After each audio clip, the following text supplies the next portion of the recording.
हर खबर पर होगी आपकी पकड़। डाउनलोड कीजिए एबीपी लाइव ऐप।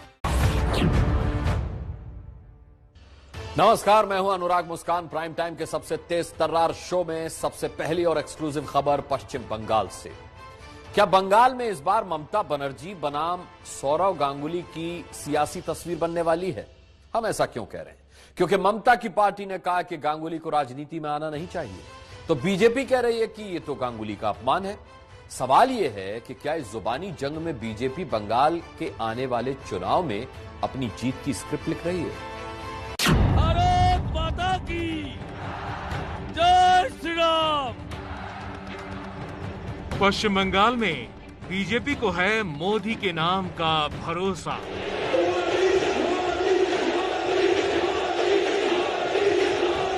चुपे चाप बुद्ध से अमित शाह जी स्वागतम। बंगाल में जीत के लिए बीजेपी को है अमित शाह की राजनीति पर यकीन। हमारा सोनार बांग्ला कहाँ गुम हो गया? देश भर में फैले हुए बंगाली आज सोनार बांग्ला को ढूंढ रहे हैं। जेपी नड्डा की मेहनत के भरोसे बंगाल में कमल खिलाने की है तैयारी। इनको वेस्ट बंगाल की जनता से प्रेम नहीं है, ये राजनीति और विशुद्ध राजनीति करती है अपने कुर्सी के खातिर। ये हमको बताना चाहिए, ये हमको समझाना चाहिए। बीजेपी नेतृत्व की ये त्रिमूर्ति बंगाल में विजय के लिए स्क्रिप्ट लिखने में जुटी है और तैयारी के बीच सवाल ये हो रहा है कि बंगाल में बीजेपी का लोकल चेहरा कौन होगा।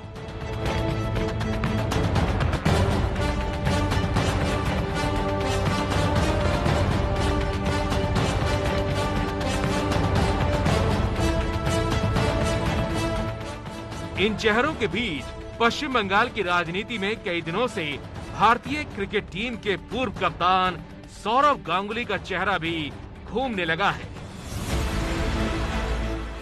सौरव गांगुली अभी बीजेपी में सक्रिय नहीं है, लेकिन कयासों के गलियारों में सौरव गांगुली के नाम की चर्चा हो रही है और इस चर्चा के बीच एबीपी न्यूज के रिपोर्टर कुंतल चक्रवर्ती की मुलाकात हुई टीएमसी के बड़े नेता और सांसद सौगत रॉय से। सौगत कहते हैं कि गांगुली के लिए पॉलिटिक्स ठीक नहीं है। मैं तो समझता हूँ कि पॉलिटिक्स उन्हीं लोग को करना चाहिए जो नीचे से ग्रास रूट से पॉलिटिक्स किए हैं। सौरभ आइकॉन तो जरूर है, लेकिन गरीबों का दुख वो कैसे समझेंगे? साल में 70-80 करोड़ रुपया कमाते हैं, ऐसे भी बहुत बड़ा घर के लड़का है। उनका पिताजी चंडी गांगुली वो भी सीएबी में थे और उनको बहुत बड़ा प्रेस था। तो मैं नहीं समझता हूँ कि सौरभ को पॉलिटिक्स में आना चाहिए। बीजेपी कह रही है कि सौगत रॉय ने गांगुली को लेकर जो टिप्पणी की है वो उन्हें नीचा दिखाने की कोशिश है। सौगत रॉय जी अगर इससे बाज नहीं आए या ममता बनर्जी या उनका पार्टी अगर बाज नहीं आए तो जिस लेवल तक जाना है हम लोग जाएंगे और इसके खिलाफ आंदोलन होगा और युवा मोर्चा इसके लिए मैदान पे उतरेगा, क्योंकि सौरभ गांगुली बंगाली के लिए एक आइकॉन है। उनके खिलाफ जो भी जाएगा उनके खिलाफ पूरी तरीके से हम लोग मैदान पे उतर के इसके खिलाफ जाएंगे। इसमें कोई दो राय नहीं है कि सौरव गांगुली बंगाली नहीं बल्कि पूरे देश के लिए एक बड़ा नाम है, लेकिन दादा ने खुद कभी राजनीति में आने को लेकर कोई साफ राय जाहिर नहीं की है। इससे पहले भी लोकसभा चुनाव से पहले सौरव गांगुली के नाम पर चर्चा हुई थी, लेकिन बात आगे नहीं बढ़ी। दादा फिलहाल क्रिकेट की दुनिया में व्यस्त है बीसीसीआई के अध्यक्ष के तौर पर, और दादा के नाम पर बंगाल की राजनीति गर्म है। अगर सौरव गांगुली जैसा प्लेयर है जो पॉपुलैरिटी है वो सीएम पोस्ट में आएगा बीजेपी के लिए, वो तो बीजेपी को एक तरफा जीतने का बहुत मदद मिलेगा।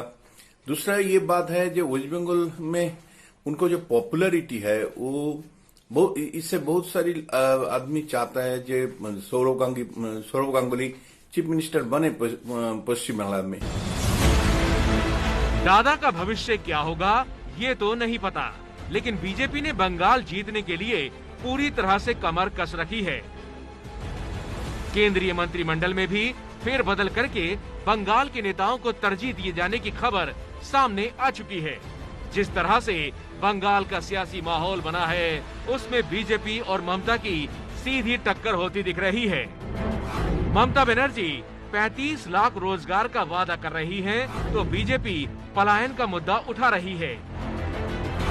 आदिवासी के घर अमित शाह के भोजन करने को ममता ने दिखावा बताया, तो ममता पर बीजेपी ने भूख हड़ताल के दौरान बिरयानी खाने का आरोप लगा दिया। ममता ने प्रचार का मोर्चा संभाल लिया है, तो बीजेपी के बड़े नेता भी बंगाल के दौरे की तारीख तय कर रहे हैं। बीजेपी अध्यक्ष जेपी नड्डा 8 और 9 दिसंबर को बंगाल के दौरे पर जाएंगे। गृह मंत्री अमित शाह भी चुनाव तक हर महीने बंगाल के दौरे पर जाने वाले हैं। अप्रैल मई में चुनाव तो 5 राज्यों में होने हैं, लेकिन जिस तरह से माहौल बंगाल का गर्मा रहा है, पूरे देश की नजर अब बंगाल पर ही रहने वाली है।